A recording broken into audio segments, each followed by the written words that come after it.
Howdy folks and gentlemen, and welcome to another video dedicated to everyone's favorite Japanese monster that is not Godzilla, and who recently got a reboot after nearly 2 decades of absence.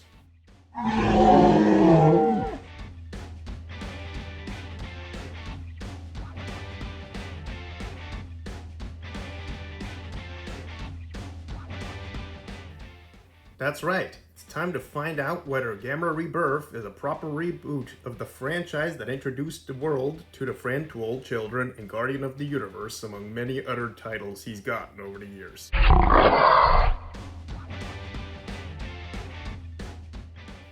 Alright, as of episode 1, Gamera Rebirth is off to a good start, even if it does feel a lot like Gamera Guardian of the Universe in condensed form. Though that's not to say it's a complete retread, since we're focused on 4 kid characters instead of a teenage girl, her father, and an ornithologist. And what they, the kids, bring to the table isn't too bad, especially since the Gamera franchise had something of an annoying little kid trope for the longest time, which only improved with Gamera the Brave and only barely adapt, to be honest. As characters go, we got Boko, the feeble main protagonist, his friend Junichi, the nerdy tech whiz, and Joe, his brawny and yet sleek compadre. Yes, I know what I did there. Just go with it. Then there's Brody, or Doug. Don't ask me. We'll figure that out later on.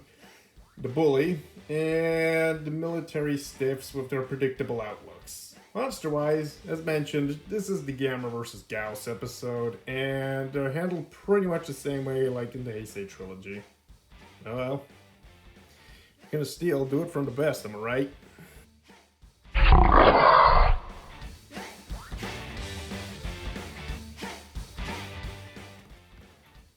First of all, sorry for the awkward pauses, but it's been a while since I've done something like this, so please bear with me. That being said, wow, was this a great episode! The showrunners really are taking the legacy and the fandom that these kaijus have built seriously and reinterpreted them in the best way possible. Even though, spoilers, Jagger unfortunately does not use her skeletonizing beam even once in this episode.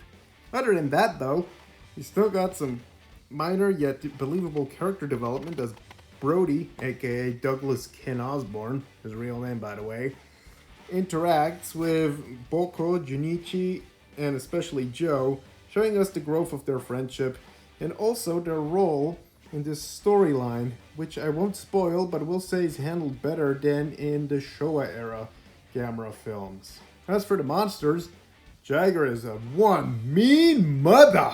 Woo-hoo-hoo! I'm not kidding when I said that.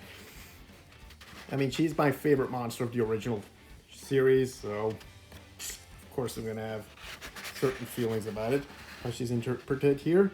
Though similar in behavior to Gaios in the first episode and the Heisei series. Oh well.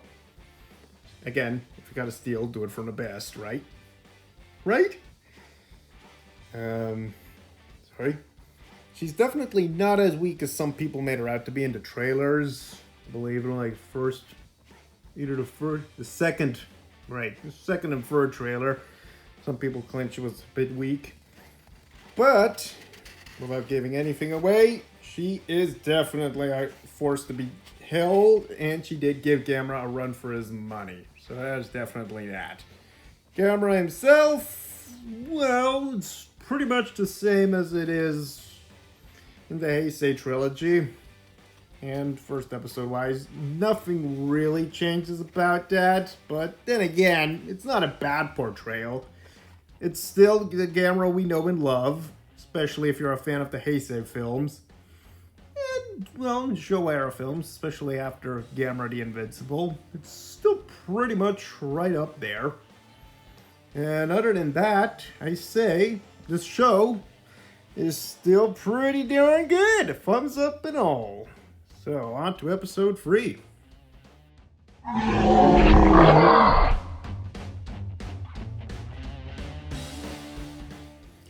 So we reached episode 3, and it's the first installment in this series where I am at a bit of a lack of words. as it didn't give me that much to work with, I'm afraid.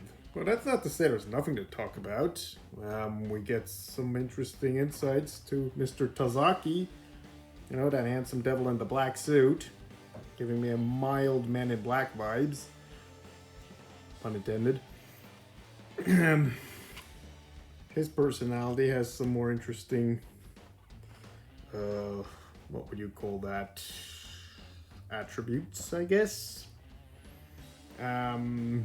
Zegra's reintroduction here is more animalistic, predatory creature is also interesting, I guess. Oh well.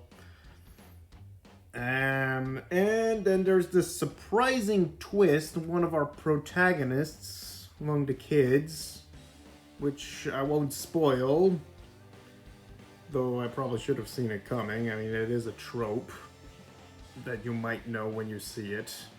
Maybe not as widespread like certain others, but again, it's not that original. And other than that, we also learn about the Aurelium, which is connected to the Kaiju, which also gives me heavy Heisei Gamera vibes, because it reminds me a lot of the Magatamas. But then again, maybe they'll actually be completely different after all. My best guess, we're probably going to get a minor retread on that too. But anyway.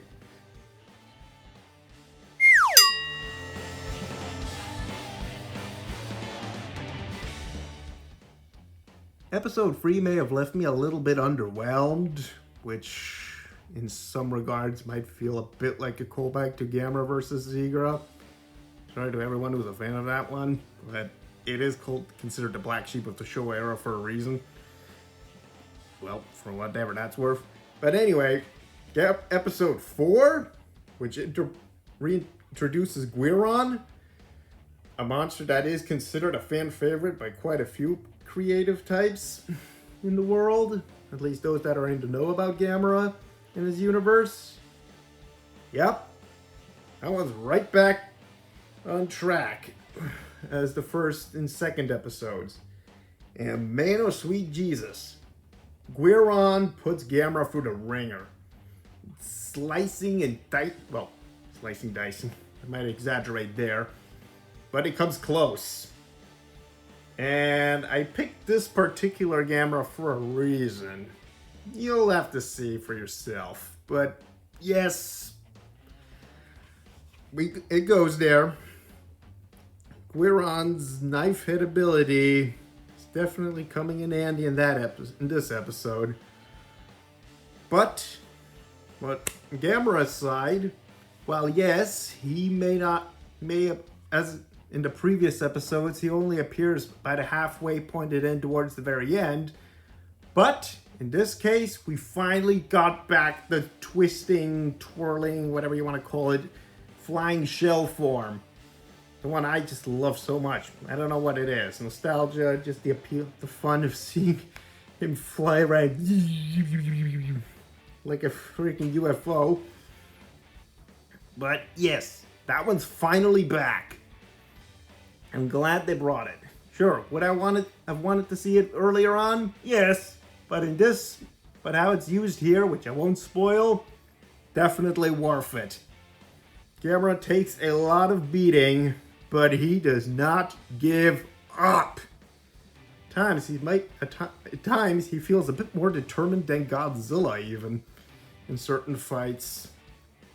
But man, oh Nelly, I would love to see him go up toe-to-toe against the G-Man in an official film. Yes, I know there's a game now, but I'm not sure about that one yet. Either way, on the human side of things, and I'm glad this is one of those few kaiju shows where the human characters aren't basically exposition sponges, or at least not as notoriously overused like in certain other anime I could name, or actual movies. Either way, here, on the human side, it's also interesting because we get some friction in the friendship between Boko and Joe, Not to mention also some interesting, a little bit of more backstory, which helps us get to know him a little bit better.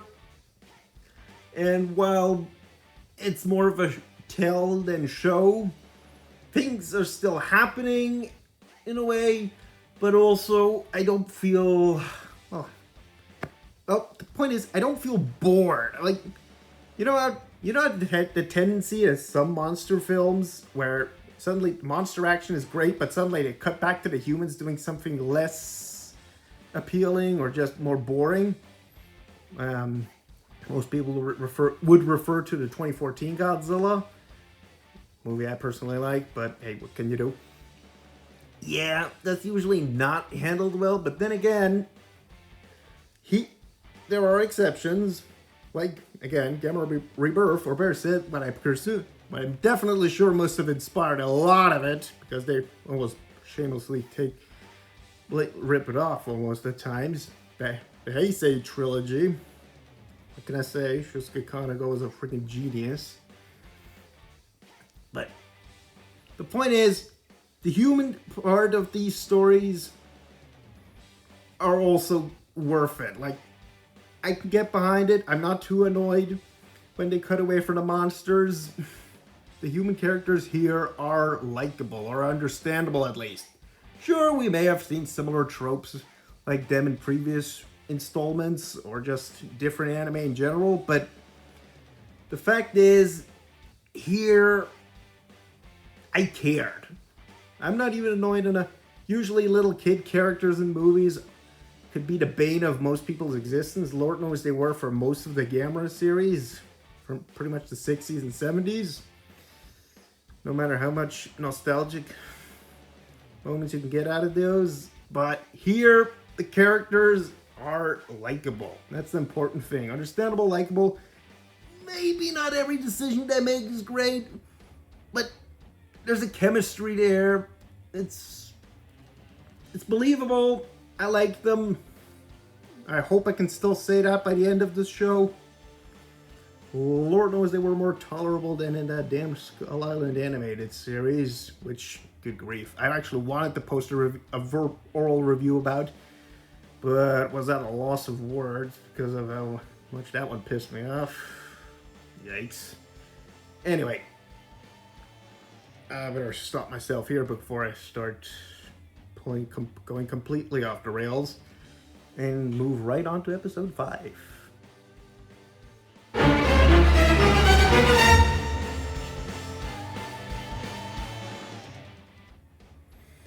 Holy hell, this show actually delivers some gut punches in all the right ways.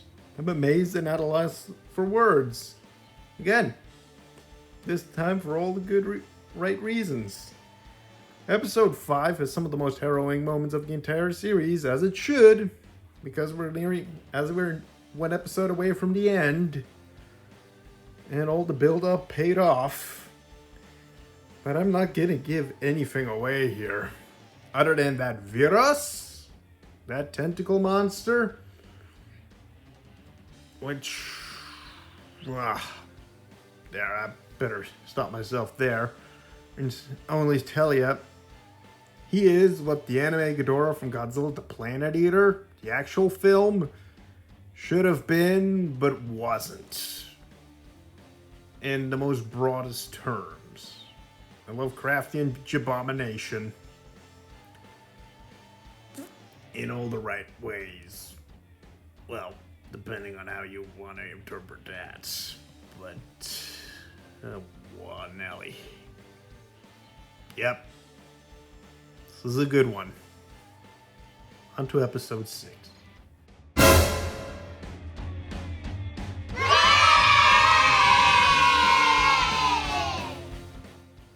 I thought episode 5 couldn't be surpassed, and thank Godzilla I was wrong. Yes, I know it's an insult to injury. Just go with it.